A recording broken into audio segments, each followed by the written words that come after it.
Hey everyone, Mike B back with another kind of cool video. It was unexpected. I just want to kind of talk to you about when you go to like a range with other people that you don't know, it can either go really good or really bad. And yesterday I went out to the range with some friends and they had some mutual friends come out that I hadn't met yet. And I was kind of hesitant because it's like meeting new people is always fun and stuff. And you know, again with guns, it can either be like amazing or horrible. So anyway, it ended up being amazing yesterday. So they brought this guy out. He's a fellow surplus gun nut. It was amazing. We went back and forth talking about milsurp and equipment and history and stuff. And it was kind of cool to find another nerd that we could just talk to. And so we ended up talking, and he pulled out a Sten gun. And I was like, oh, that's cool. And then I saw it had a short barrel on it. And I'm like, is that an SBR or is that full auto? And he's like, oh, it's full auto. I was like, oh my God. So he had a class 3 Sten Mark II. And so I looked at it and I was like, that's really cool. And he goes, yeah, we're going to shoot it today. I was like, Jesus, I haven't shot a fully automatic weapon in 7 years, so that's going to be fun. So anyway, he had a bunch of other goodies too. He had an SVT-40, which he hadn't cleaned, so the chamber was pretty sticky and it didn't cycle, so I wasn't able to make a video on that. So anyway, I ended up getting a bunch of clips of people shooting the Sten gun, and what happened was the original 9mm ammo for the Stens were loaded really hot, so it would definitely cycle the action and get you a little bit more velocity. And modern ammunition, specifically 115 grain, doesn't have quite enough to really cycle the weapon, and also the magazines he had were Israeli used, so they were pretty worn to say the least. So it was kind of a, oh come on, why would you fall? So we're going to be shooting the full auto Mark II Sten.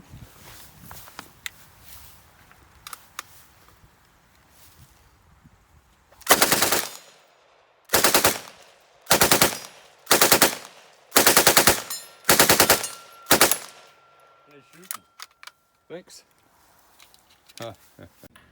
Yeah, so then here's a video of another guy that was out at the range shooting it. It worked pretty well for him, and then he started running into problems. They found out that the 147 grain, the almost subsonic, or I don't know if it is subsonic, but the 147 grain, the heavy ball 9mm, also will cycle it quite well because we mixed up a magazine of different weights and saw where it stopped and whatever. And so here's a video of him. It's a couple just quick videos, just kind of some trigger time of him shooting the Sten.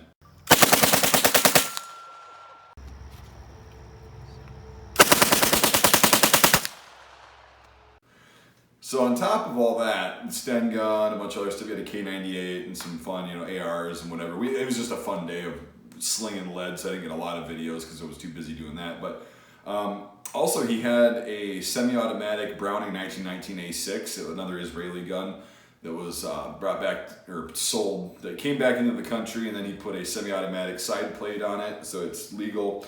And he originally had it in 1919 A4 configuration with a tripod and everything. But he just got the buttstock and the grip and then the front carry handle on it to make it a 1919 A6 configuration. Here's a picture of it right here that I posted on my Instagram, but it's still pretty cool. We set it up in the back of a truck, and then I said I wanted to John Rambo this bullshit, which, check out the video. All right, so got the 1919 A6 here in 308. Trying to shoulder this, a little bit heavier than a 240 Bravo. Kind of look like a monkey trying to fuck a football right now. Oh no. Oh. Yeah, I'm just gonna hip fire this guy.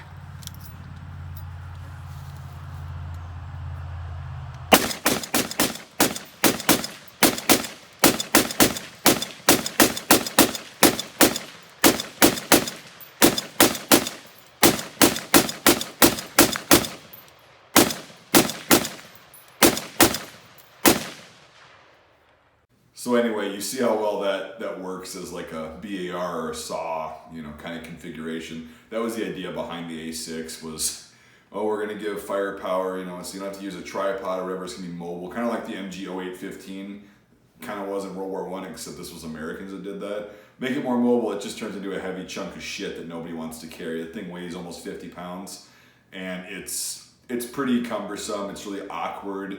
not very comfortable at all, user-friendly.